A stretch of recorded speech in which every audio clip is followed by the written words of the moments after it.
Hare Krishna.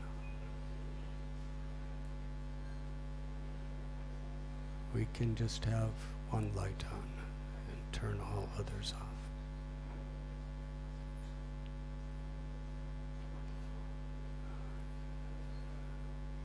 I'm very grateful to everyone for being here today.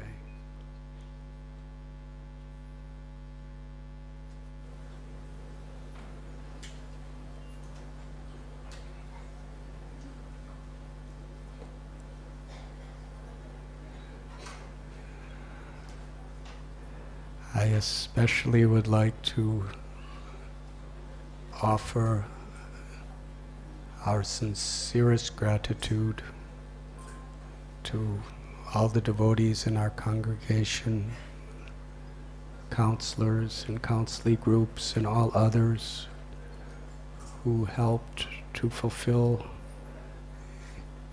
a wonderful dream of Srila Prabhupada to reveal Vrindavan Dham in many places of the world. Srila Prabhupada explained that all of his temples were none different from Goloka Vrindavan, because Goloka Vrindavan is wherever the devotees selflessly serve together with the pleasure of Krishna as the very purpose, goal of everything they do. And wherever that atmosphere is Vrindavan. This year marks the 500th anniversary when Sri Chaitanya Mahaprabhu went to Vrindavan.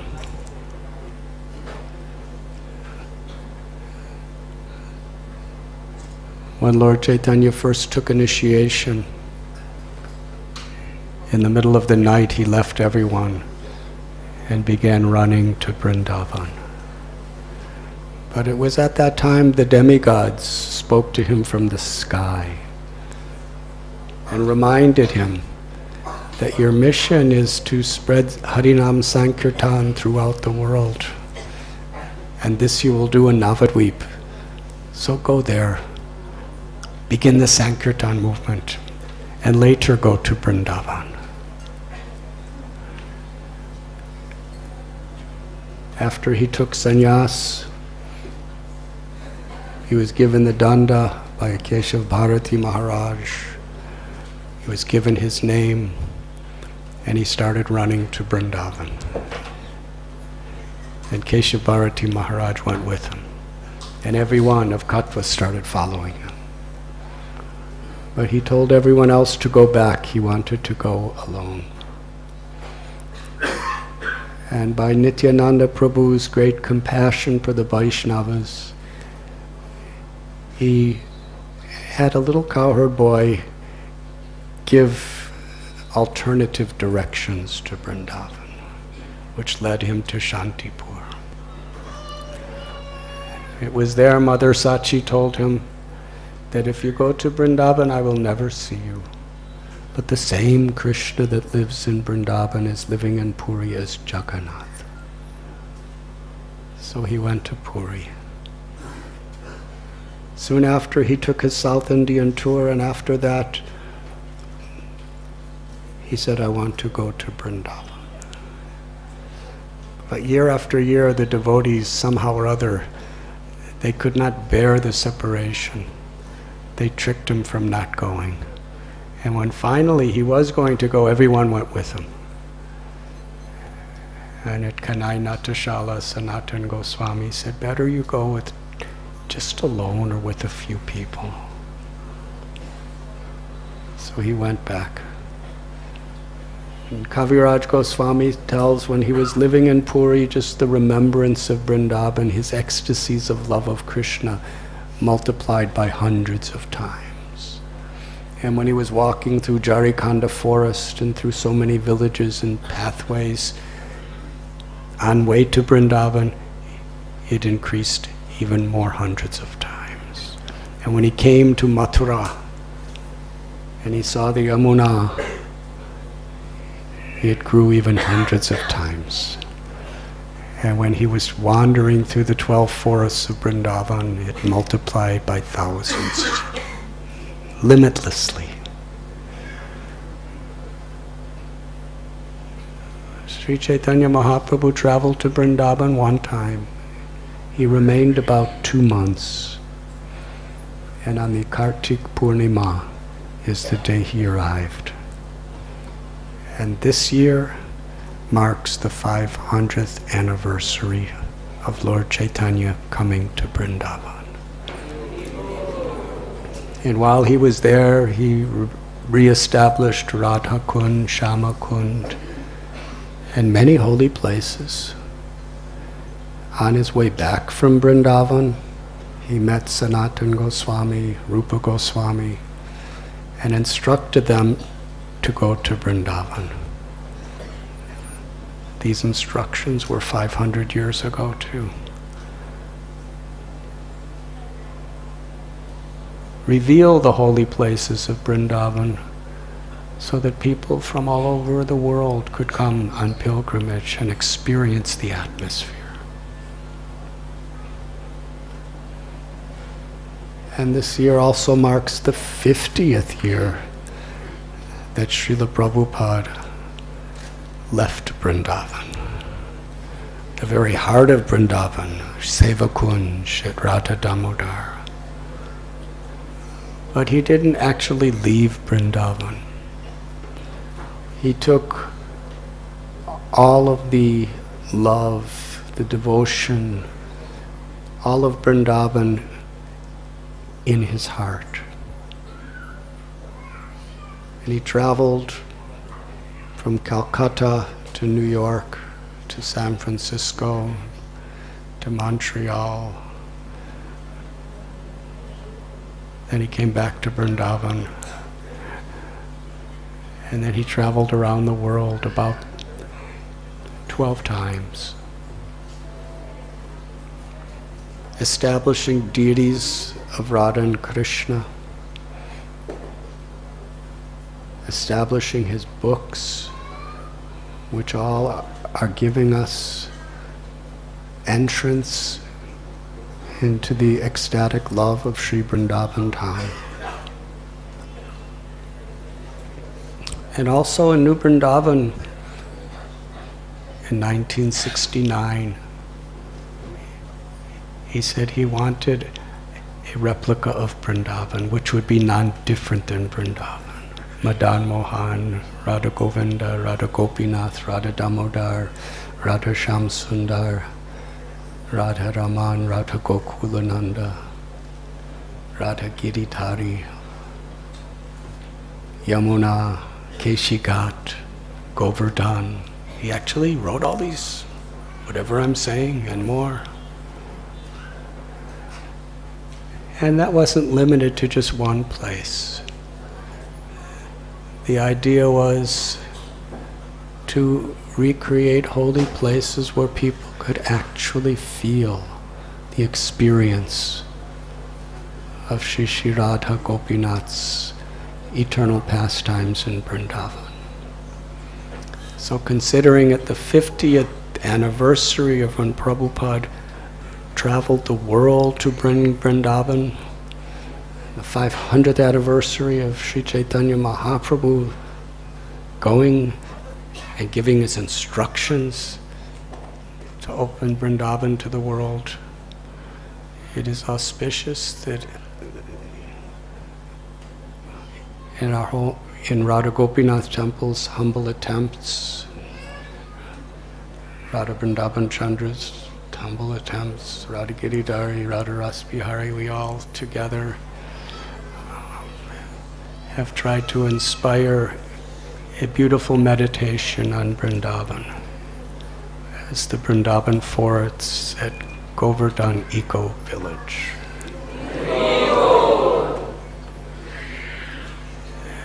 And it's developing very nicely because of the sincere and cooperative devotional service of all of you. So I wish to thank you. And please continue to help also. But we're having an inauguration there, and you'll be able to actually experience it and give your prayers and your suggestions. That is this coming Sunday in this holy month of Kartik. It's kind of like a dress rehearsal for our yatra in Vrindavan.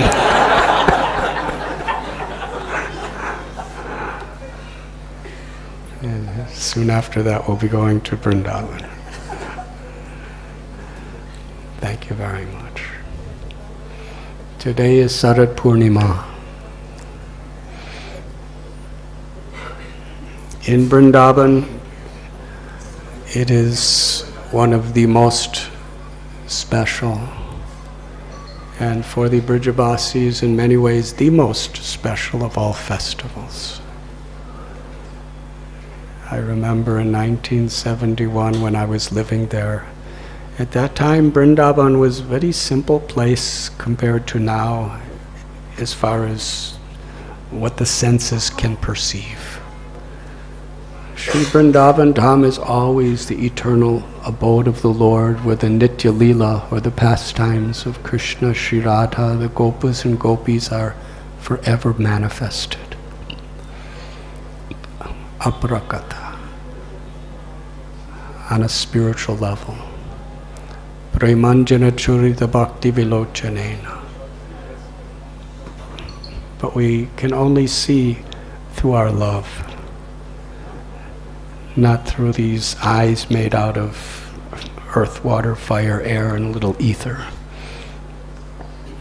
Krishna yegatamam prapadyante tams tataiva bhajamya reveals himself according to our surrender and our devotion, not according to our scholarship. It's not that 20/20 vision can see the pastimes of Krishna. Bilva Mangala Thakur, Surdas, they were blind physically, but they were constantly seeing the pastimes of Krishna in the holy places of Vrindavan. So many of us, we are spiritually blind, but we have nice eyes. And they were spiritually seeing, but they didn't have such nice eyes.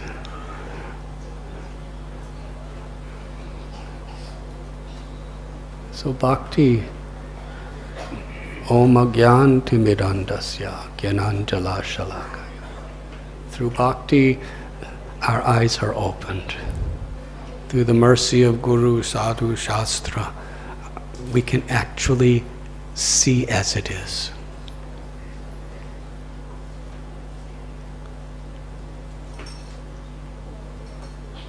Sri Chaitanya Mahaprabhu, Shukadev Goswami, Rupa Goswami, Sanatan Goswami, Raghunath Das Goswami. These are some of the greatest renunciates in the history of this world. Shukadev Goswami, when he went to Shukatala on the banks of the Ganga under that banyan tree, all the greatest sages and rishis, Narada, Vyasadev, Vishwamitra, Vasishta, Gautam Rishi, they all unanimously agreed he is the purest among us and he's the most qualified to speak. He did not even differentiate between one sex or another or between one race or another. He was only seeing the Atma, the spirit soul, everywhere. He's considered the crest jewel of all renunciates. But he had glorified this Rasa Lila as the deepest, highest level of ecstatic realization and love without comparison. And Sri Chaitanya Mahaprabhu, who left such a loving family and friends just to give bhakti to the world through Harinam Kirtan. He was the emblem of the highest renunciation. And he exclaimed that of all forms of purity and love, nothing is equal to that of the gopis of Vrindavan.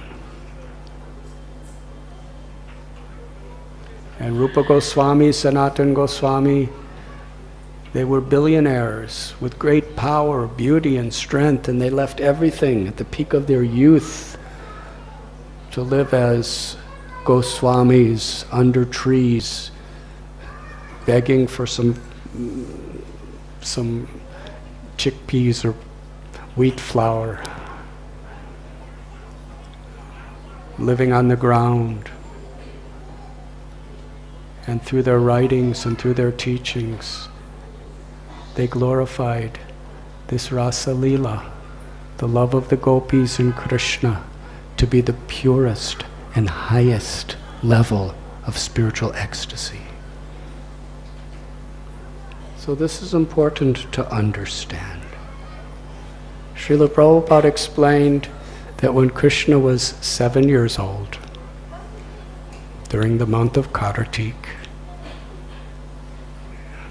he convinced Nanda Maharaj to offer all of the wonderful, elaborate offerings that were meant for Indra to Govardhan Hill. And ultimately, Nanda Maharaj and the Brijabasis, they only wanted Krishna to be happy. And they performed Govardhan Puja. And everyone was so happy, except Indra. Krishna does not like pride in his devotees, because Indra's a devotee. Just like Krishna lifted Govardhan Hill for 7 days and 7 nights to protect the Brijabasis, he angered Indra to protect Indra, to smash his false pride. Because sometimes devotees become proud of their devotional service and they think I'm better than another person. And that means they miss the point of what devotional service actually means. And it's a trap that everyone could fall on. So Krishna, at 7 years old, he lifted Govardhan Hill. Today, it's only a fraction of the size it was during Krishna's time, and it's 21 kilometers around. And Krishna, when he wants to humble you, he could do it so thoroughly. And he will. It's just a matter of time. For Indra, everyone's watching. All the demigods, all Indra's boyfriends and girlfriends, and all of his maidservants and servants, everyone's watching. And Krishna's holding it with the tip of the little finger of his left hand. And Indra, with all of his force, he's throwing his thunderbolts. He's having these massive clouds have hurricanes and cyclones and tornadoes and blowing winds and pouring rains. And in 7 days, he did not have the power to remove one leaf from a tree. He did not have the power to uproot a single blade of grass. And Krishna wasn't. Srila Prabhupada was once in New York City, and there's one square where there's the statue of Atlas. It was, according to, I think, Greek mythology, he's a very strong person, and he's holding up this globe, and he really looks like he's struggling. Prabhupada said when Krishna lifted Govardhan Hill, he was smiling. He wasn't struggling. He was effortless. He was happy. And all the Brijabasis enjoyed 7 days and 7 nights being looked upon by the loving glance of Krishna and reciprocating all their loving relationships. So that's when Krishna was 7 years old. And when he was 8 years old, tonight, he performs his Ras Leela. Srila Prabhupada said, if you think that you can enjoy Ras Leela, then first lift Govardhan Hill. Bhagavan Api, Rupa Sukadev Goswami tells, he is full of all opulences.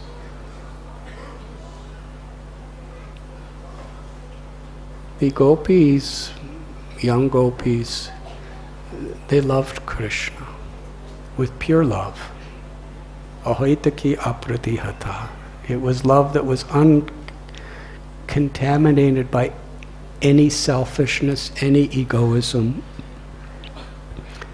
and it was unconditional under any circumstance. The gopis were willing to go to hell forever if it would just relieve Krishna even for a moment of his headache. And they meant it. That was the absolute purity of their love for Krishna. So for Krishna's pleasure, they fasted and did the Katyayani Puja on the banks of the Yamuna. And Krishna, just to satisfy them, he took all their clothing from the bank of Yamuna and brought it on a tree, and then he made them all come out of the Yamuna. And he promised them that he would fulfill their desire, because they wanted Krishna to be their husband.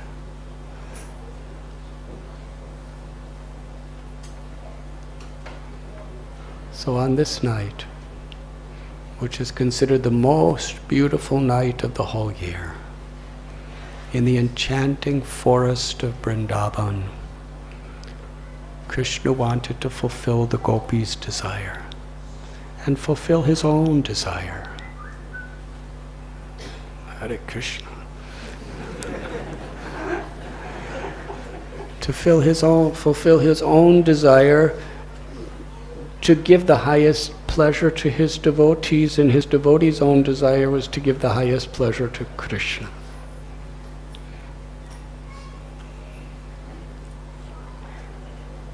So by his own sweet will, the Yogamaya potency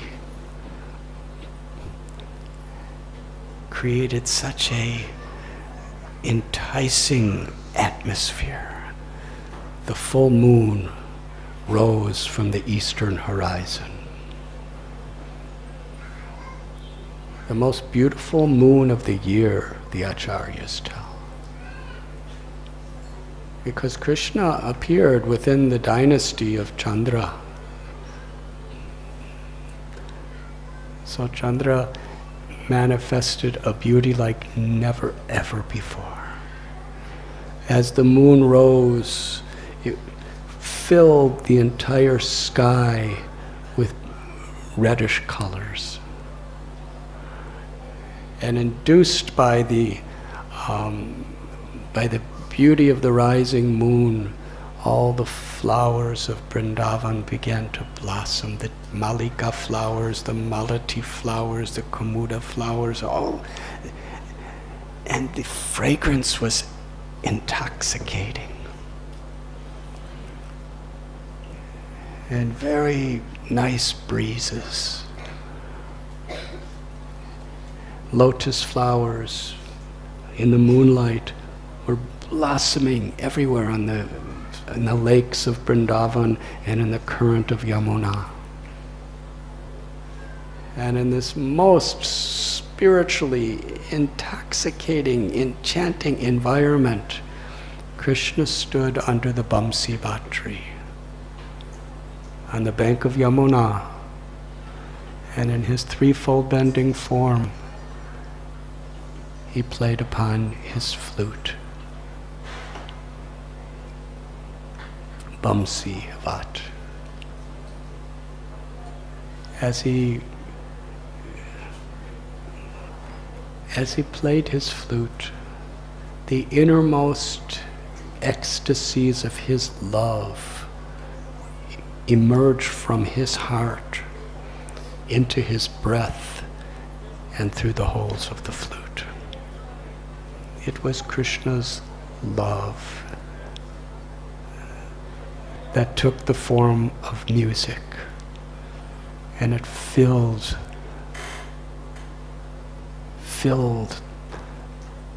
the area of Vrindavan. And Krishna's love is such. We read about how when he would, in the evenings, at Terkadamba, he would call his cows. And he had many cows. It's not that he just called every name one after another, because that would take a really long time. But Krishna has Achintya Shakti. He could call all the names of the cows simultaneously. And each cow is only hearing her name. It's not just like hearing so many names and mine's there too.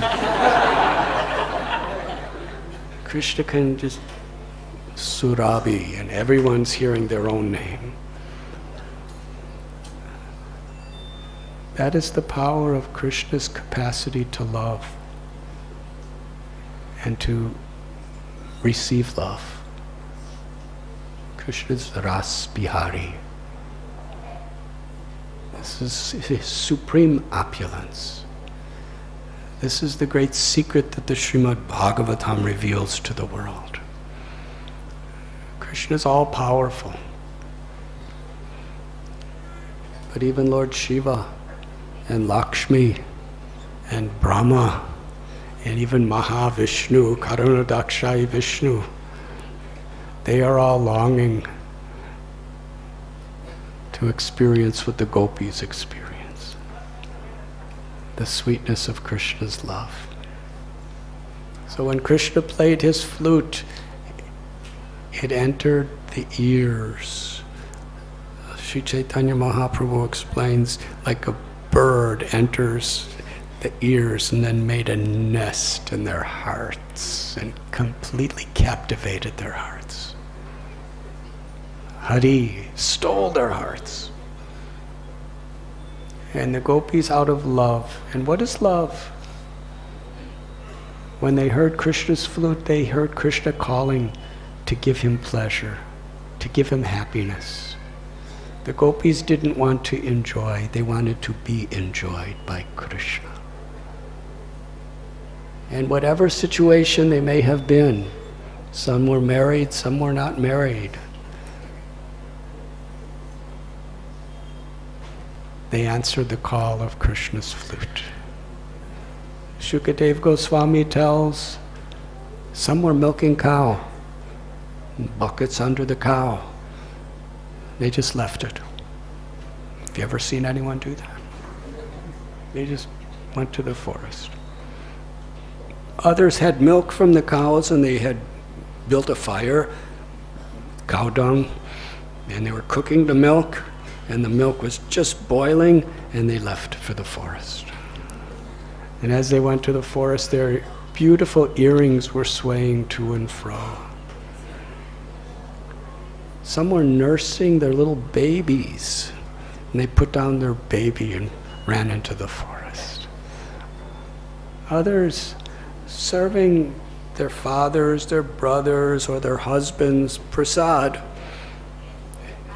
And some were eating prasad themselves when they heard Krishna's flute.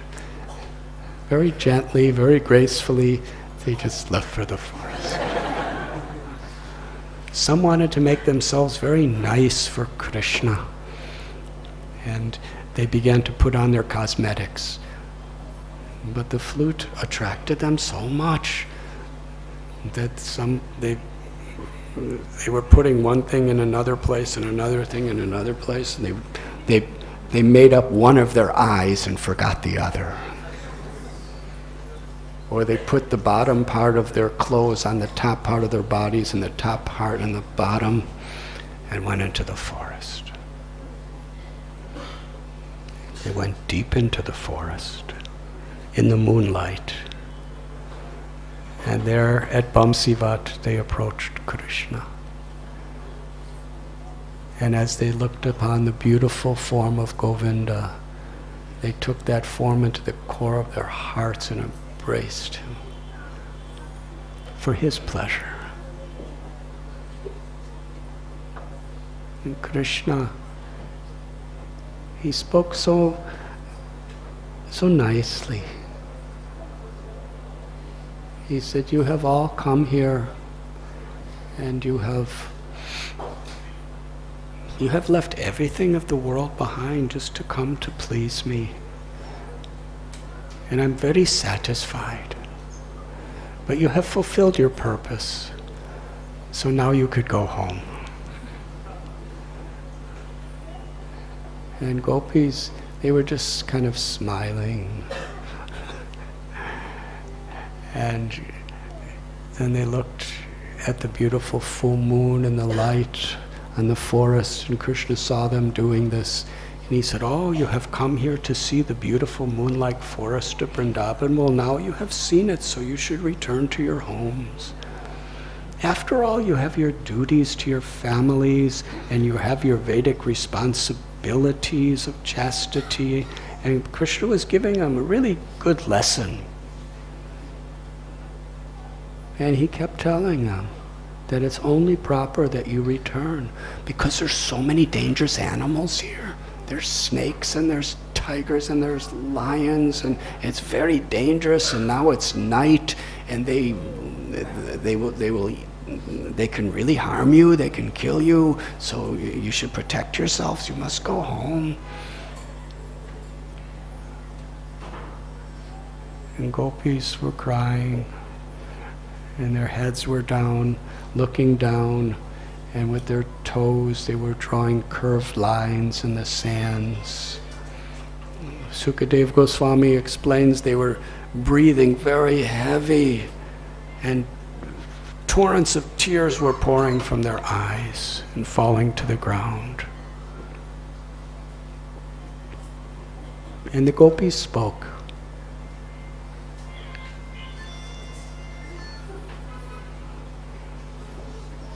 That Krishna, Srila Prabhupada tells how the gopis did not want to speak harshly to Krishna because they loved him. But at the same time, they were very, very, they were very disturbed by his words. They said, why are you speaking so cruel?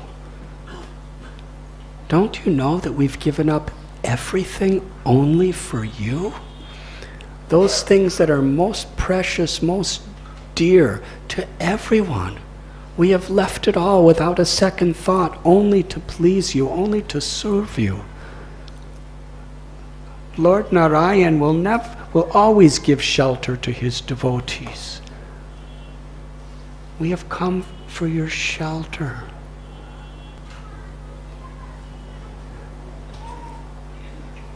Lakshmi Devi, she's the supreme goddess of fortune. And she's worshipped by all the demigods. And she's residing on the chest of Lord Narayan. But yet, Lakshmi herself performs great penances because she wants the service of the tulsi leaves on the feet of the Lord. She leaves his chest to go to his feet. We have taken shelter as the dust under of your lotus feet. Please do not send us back. And besides that, you're talking about faithfulness to society and family and friendship and love, and we agree with all those things. But the only reason anyone is lovable is because you are supremely lovable. You are within everyone's hearts.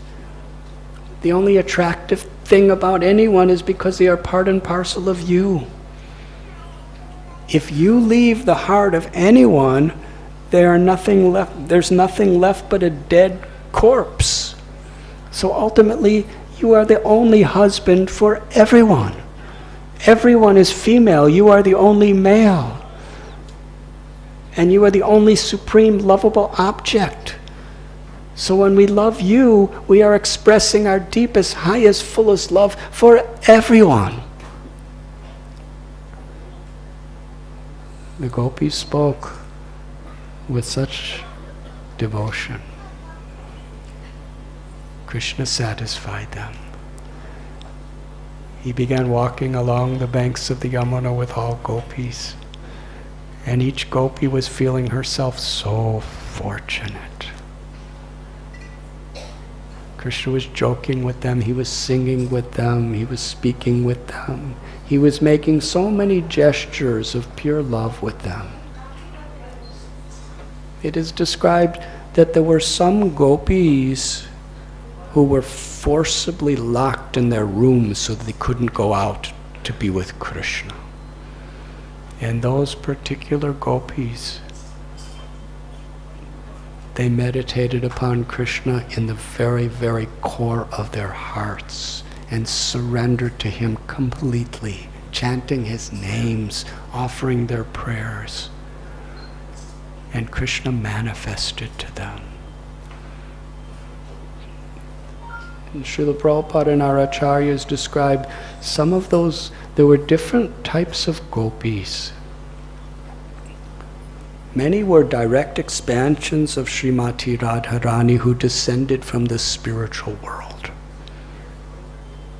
Others were great sages who met Lord Ramchandra and they wanted to enjoy conjugal affairs of serving him in Madhurya Ras. And Ram said, I only take one wife in this birth, but in my next birth you can be gopis when I come as Krishna. And the personified Vedas, they also prayed to serve Krishna with the love of the gopis. Of all Vedic literatures, the personified Vedas, that's what they were performing penance and prayers and longing for, because they understood that there is no higher love, there is no higher liberation. And some of the gopis, they were coming from human life, but they purified themselves to have the association of other self-realized Nityasiddha gopis. And those gopis that were kept back, they still had some tinges of karmic connections to this world. But the fire of separation from Krishna in their locked rooms, meditating on Krishna and chanting Krishna's names, they were completely purified. And all of their material conceptions were burnt away by the fire of their love and separation. And they attained Krishna's eternal association.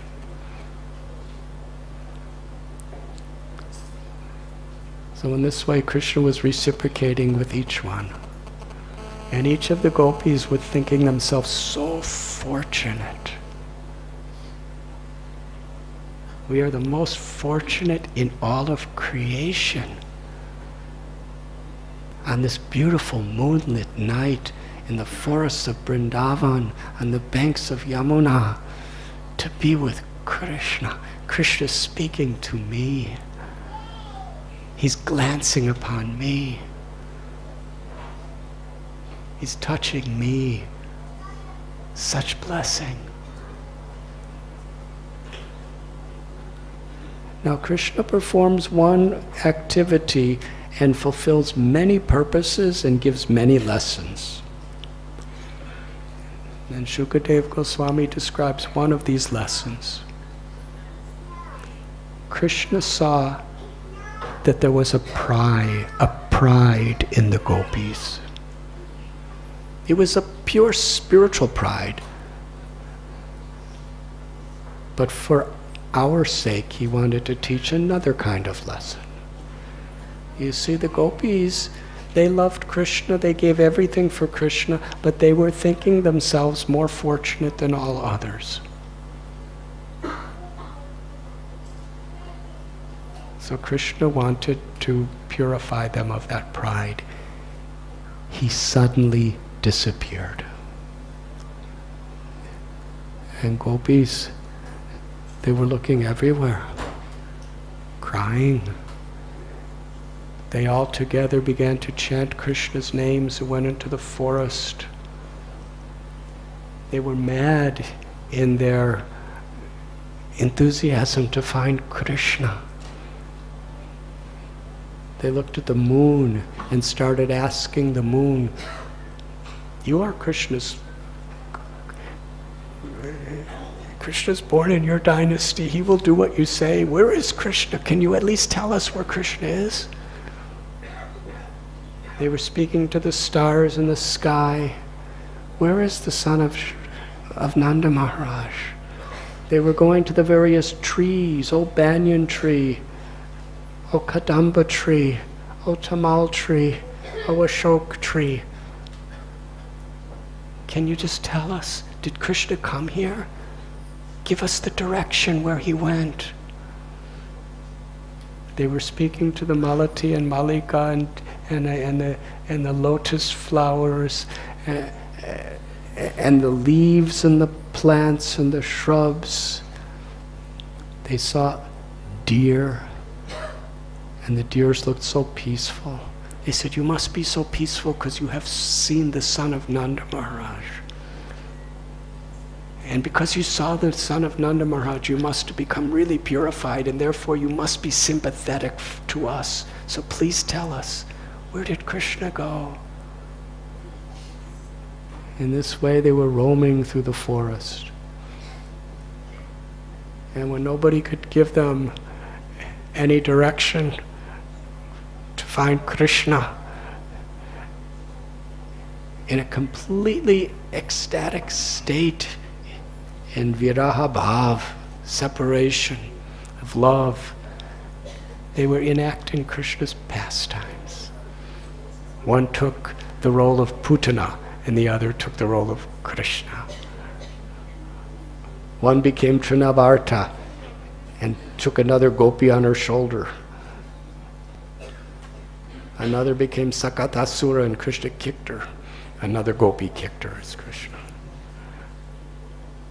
One became Bakasura. One gopi opened her mouth and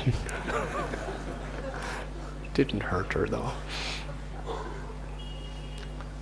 Another gopi was Yashoda binding Krishna with ropes.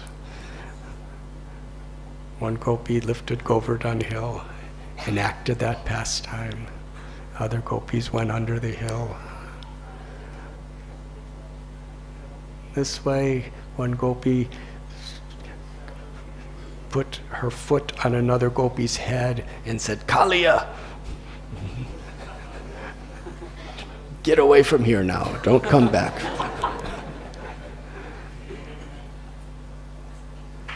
They were intoxicated in Krishna Prem.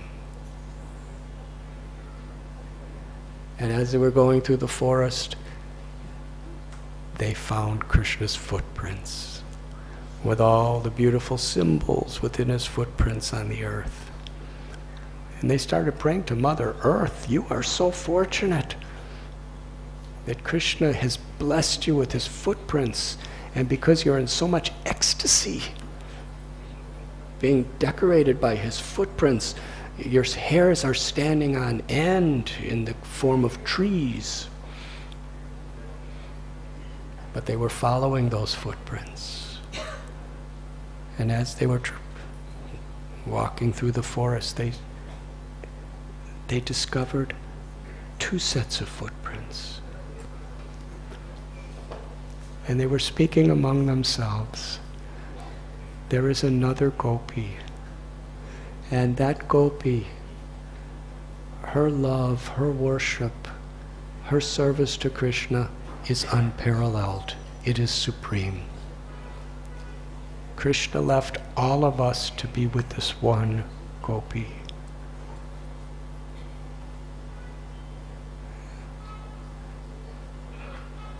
And then they were examining these footprints so carefully and speaking among themselves. Who is this gopi? This gopi is Srimati Radharani. Krishna left all other gopis only for Sri Radha. And here we find there's only one set of footprints.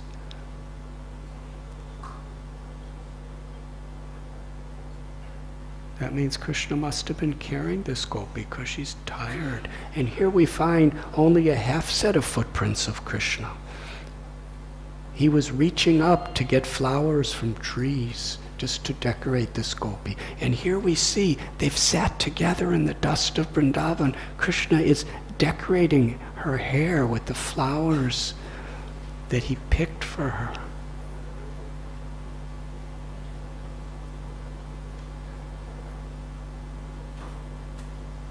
And then again they saw only one set of footprints.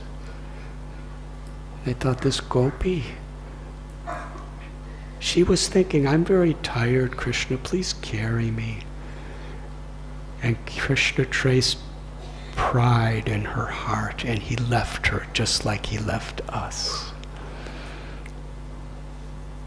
And as they walked deeper into the forest, they found Srimati Radharani. And interesting, Srila Prabhupada explains, this is the test of our Krishna consciousness. That when a devotee sees another devotee in difficulty, a devotee is never envious. A devotee is always sympathetic, well-wisher. They shared Srimati Radharani's separation, and Srimati Radharani shared their separation. And it was in this particular place in the Srimad Bhagavatam, there is the well-known story that Sukadeva Goswami, whose ultimate supreme worshipable person is Sri Radha, with 7 days to speak the Srimad Bhagavatam, he would not speak her name, because he knew if he did, he would go into such a trance, he may not be able to continue to speak to Maharaj Parikshit.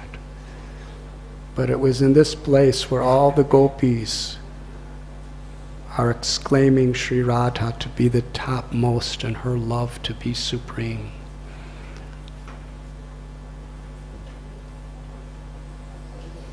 That he gave reference to Sri Radha's name. And this is the very essence of the whole Srimad Bhagavatam. To extol the ultimate glory of Sri Radha's love. And Srila Prabhupada explains, even today in Vrindavan and for all times, the Brijabasis love to say Jai Radhe.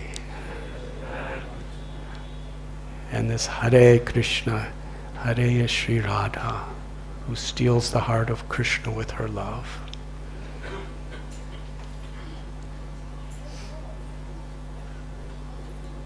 And Sri Chaitanya Mahaprabhu, he taught us, as Krishna, he wanted to taste the sweetness of Radha's love. It was the highest mystery of all mysteries. Krishna knows everything past, present, and future. He knows every living being's heart.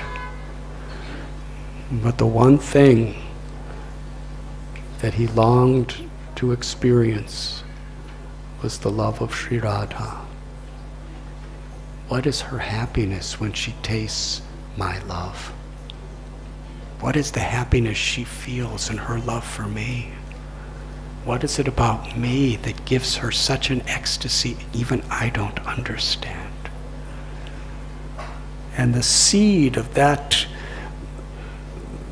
appearance of Sri Chaitanya Mahaprabhu is revealed to us by Shukadeva Goswami in this beautiful pastime of the Ras Leela.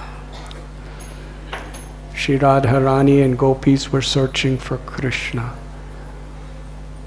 And they came to a place that was so dark in the forest, even the moonlight couldn't reach it. And then they felt quite hopeless in separation. And they all held hands and made it back to the bank of the Yamuna and performed Nam Sankirtan.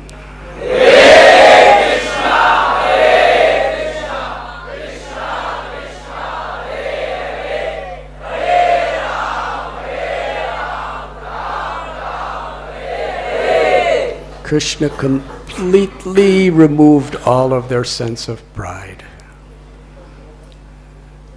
Trinadapi sunichena, taro ivasi hishnana, amani namana dena kirtaniya sadahari.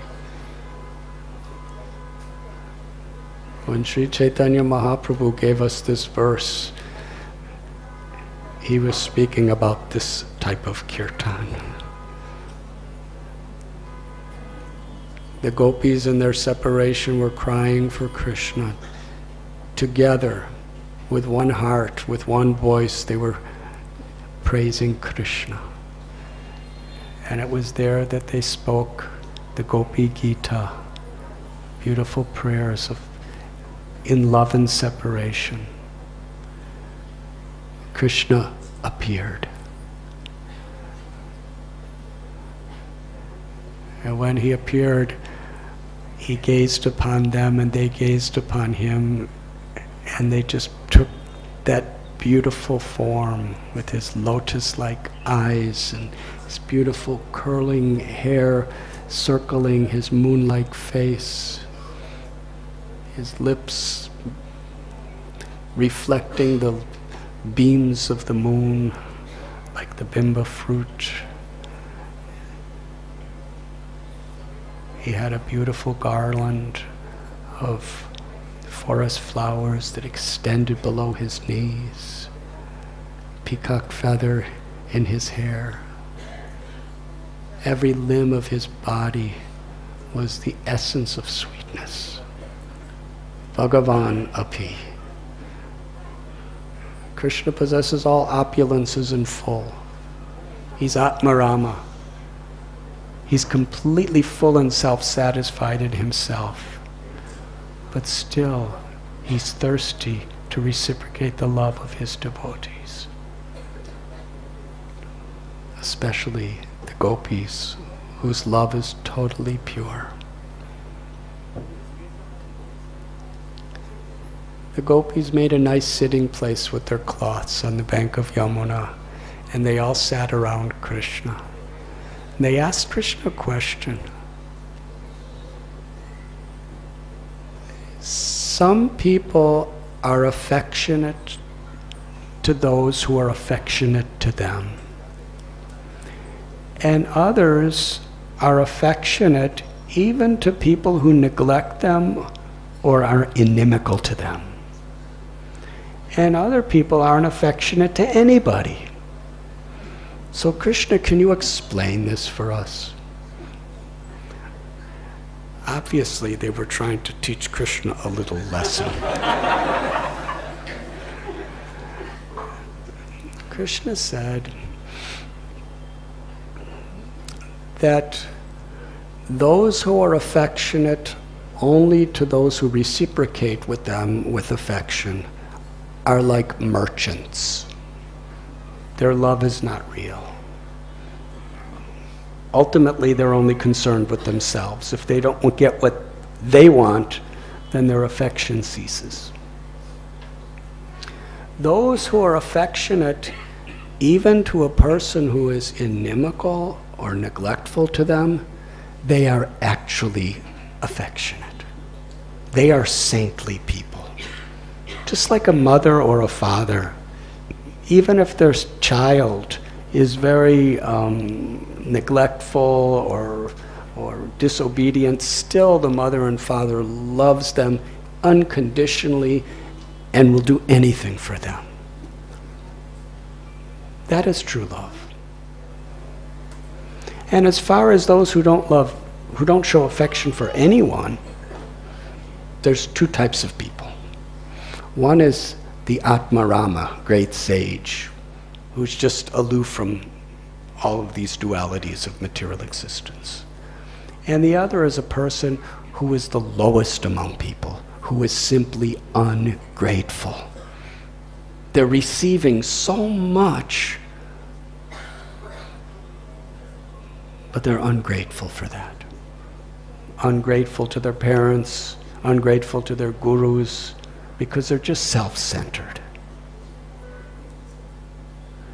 But please understand, gopis, I'm not like that. I only appeared to neglect you when I left you to increase the ecstasies of your love for me. Just like a person who's poor, who gets a great wealth of money, if that person then loses all their money, 24 hours a day, all they could do is think of that money. Similarly, when I show my mercy, I attract the hearts of my devotees. And then when I appear to neglect a devotee by leaving them in separation, I do so only to increase their love, to increase their attachment and their ecstasies of prema. When I left you, I was with you, I was seeing you.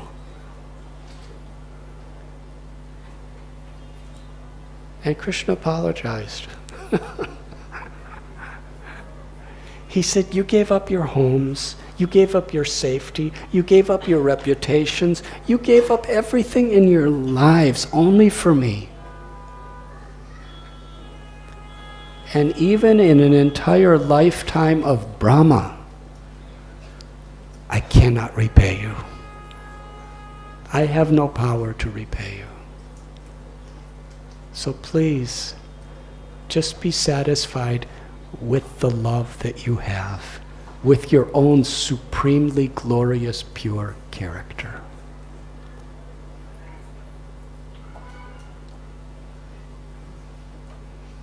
Sarvaloka Maheshwaram. Bhagavad Gita, Krishna tells, I am the proprietor of everything that exists. Aham sarvasya prabhavo mata sarvam pravartate. I'm the proprietor of all material and spiritual worlds, everything and everyone. And yet Krishna is feeling with everything. In 4 billion, he said a lifetime of Brahma, in 311 trillion years. With all he has, he cannot repay a single gopi for their love for him. That is his gratitude. That is his power to receive love and to give love. And to satisfy gopis, he then began to dance with them. Such a dance. Srila Prabhupada quotes the Puranas, describes there's 16,000 principal gopis.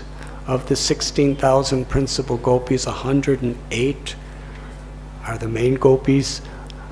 Of the 108, there are 8 most dear gopis. Of the 8, there are 2, Chandravali and Shri Radha, and of the 2, Srimati Radharani is the supreme beloved of Krishna. And in our Gaudiya Sampradaya, all of those who are in that line of gopis are all the servants of Sri Radha. Krishnadas Kaviraj Goswami explains, just like there is a creeper that's around a tree, and there are beautiful little flowers in that creeper. Sri Radha is the creeper that's being embraced by Krishna, that's embracing Krishna, and all the ecstasies and love that Sri Radha is feeling is being experienced by each flower connected to her. the highest aspiration is to be the servant of Sri Radha in her loving service to Sri Krishna. All of the gopis danced with Krishna, and each gopi, she felt that Krishna is only with her.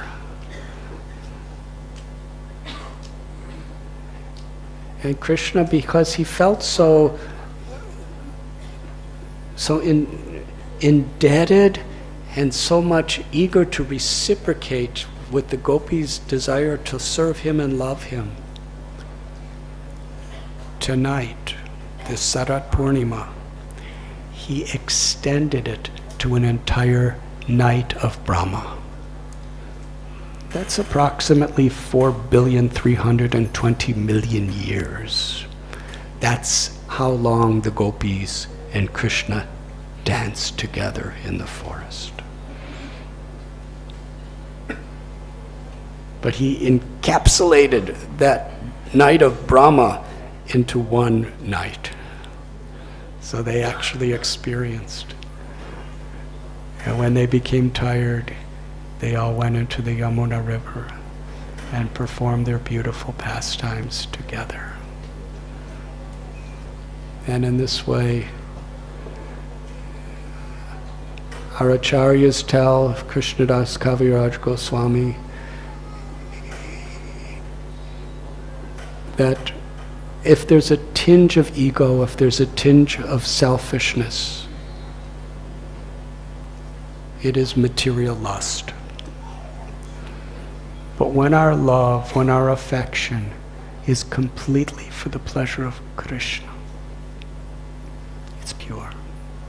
It's prem. And I'll end with one little question and answer between Maharaj Parikshit and Shukadev Goswami. Parikshit Maharaj asked, how is it that the gopis became so purified, thinking of Krishna, remembering Krishna, chanting Krishna, when they didn't even know that Krishna was God? They were just thinking he's a cowherd boy. How is it that they could become so purified when they're thinking he's a human being? Is it that if we become so enamored and infatuated and in love for someone, someone who's part and parcel of Krishna, who's also Brahman, we don't get so purified by that? How is it? They were not worshiping him as God. And Shukadev Goswami said, he is God. He is Bhagavan. He possesses all opulences. And he referred to Shishupal. Shishupal was so absorbed in thinking of Krishna with envy that he attained liberation. Because Krishna's all pure. The gopis were absorbed in selfless, unconditional love.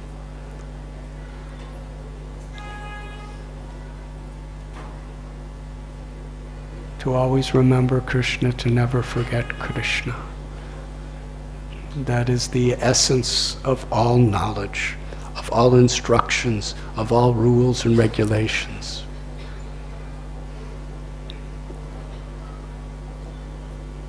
And Vrindavan truly is where devotees, without envy, in a real spirit of loving service, are eager to please Krishna and Sri Radha, especially when we come together like the gopis did to chant the holy names.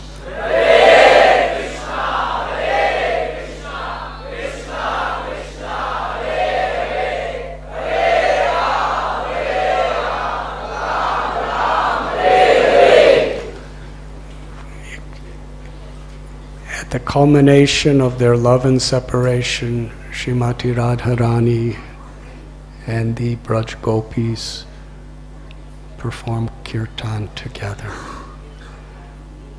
And Krishna appeared. and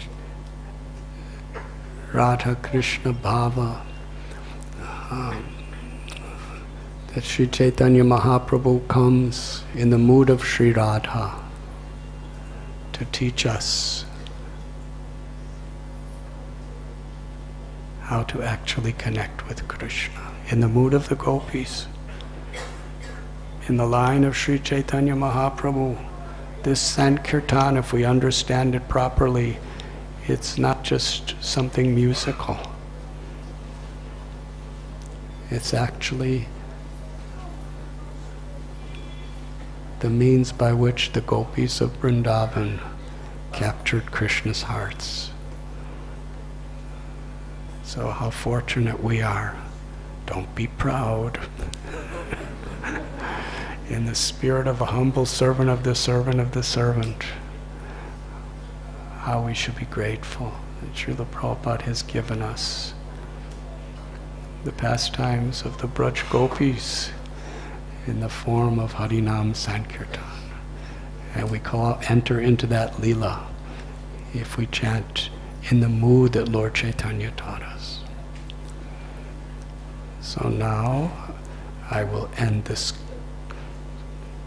katha, and we will, with our hearts and our souls, chant beautiful kirtan together with one heart, with one voice, for the pleasure of Sri Sri Radha Gopinath. Thank you very much.